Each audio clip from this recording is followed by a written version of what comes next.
কি করছো? বিছানা গোছাচ্ছি। চোখ বন্ধ, চোখ বন্ধ করো। খুলেই নিছি চোখ, আর কি বন্ধ করবো? দেখো দেখেই তো নিলাম, পিছনে করে আনতে হতো না? যা।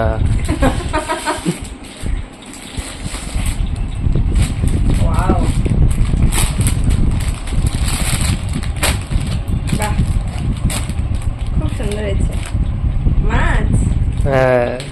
মধুবনী প্রিন্ট তো দারুণ হয়েছে। পছন্দ হয়েছে? খুব খুব গয়না বানিয়ে পরবো। আচ্ছা। মাছ মাছ বানাবো, গলায় একটা মাছ, হাতে একটা মাছ। ভালো লাগবে না? হ্যাঁ। এই ময়ূরও আছে, দেখো, এই যে ময়ূর, এই যে ময়ূরের পেখম। বাহ, সুন্দর পছন্দ করছো, ভালো হয়েছে, থ্যাংক ইউ। ওয়েলকাম। এই সুন্দর শাড়ি আর গোলাপ ফুলটা নির্মাল্য চুপ করে এনে দিয়েছিল। সারপ্রাইজ পেতে কার না ভালো লাগে। আচমকা গিফট পেয়ে সত্যি খুব খুশি হয়ে গেলাম।